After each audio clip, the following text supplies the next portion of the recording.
MotorWeek is made possible by Rock Auto and Tire Rack.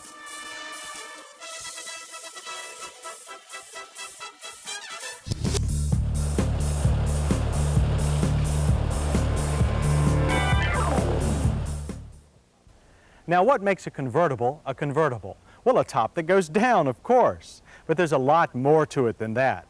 To find out just what's involved, we set out to see how automakers are building them these days. First, we went to Chrysler's giant assembly plant in St. Louis, Missouri, where the domestic convertible renaissance really began in volume.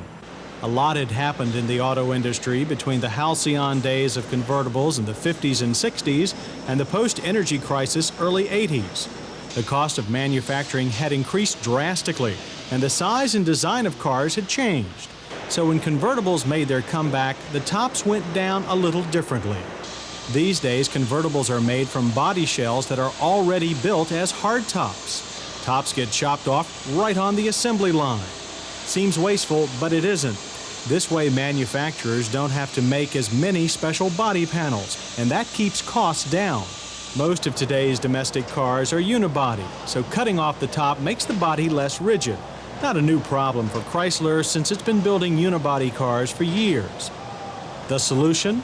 Install this extra body stiffening member in the floor and add other supports underneath, in the windshield pillars and in the door frames. After top surgery, these Chrysler LeBaron and Dodge 600 convertibles get their paint, wiring, and dash. Not to mention an engine and running gear, right along with the hardtop cars. Then they make a side trip to a sub-assembly station where they get even more personal attention.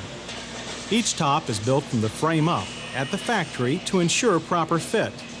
And then it's bolted into place. From here, the cars get a few finishing touches, like the rest of their interiors, before heading off to dealerships and 30,000 expected buyers this year.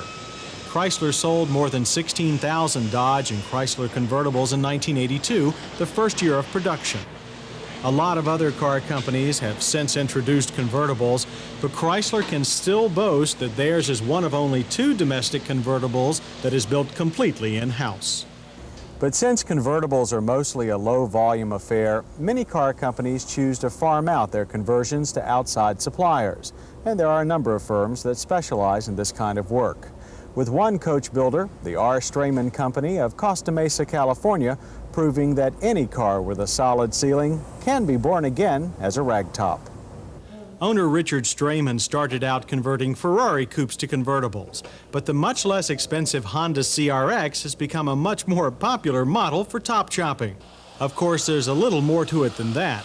Before the first CRX was sent to the saw, the top design, top mechanism, and other details had to be engineered.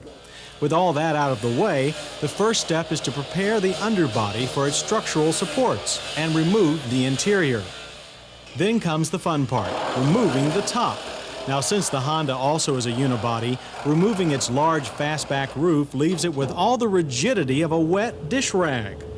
That is until Straman beefs up the body by welding in 14 structural supports both under and inside the car. Together, they stiffen the body from front to rear and from side to side. The result is minimal body flex. From there, a new panel is welded in place that forms a trunk and smooths out the back of the car. After that, a deck lid is formed out of fiberglass and prepared for paint. The appropriate holes are drilled in the body for the top hardware, and the whole works is painted and assembled. Meanwhile, the convertible top is prepared. Straman fabricates all top panels and mechanisms in-house. After all that, it's kind of a shame to put the top on, but it rains everywhere, even in Southern California. Contractors like Straman don't have the restraints of the assembly line, so they can take more time and go to greater lengths in making their conversions and provide a bigger variety. Now, some manufacturers can actually save their customers money and give them a better product by having an outside contractor convert their cars. So no, they don't build them like they used to.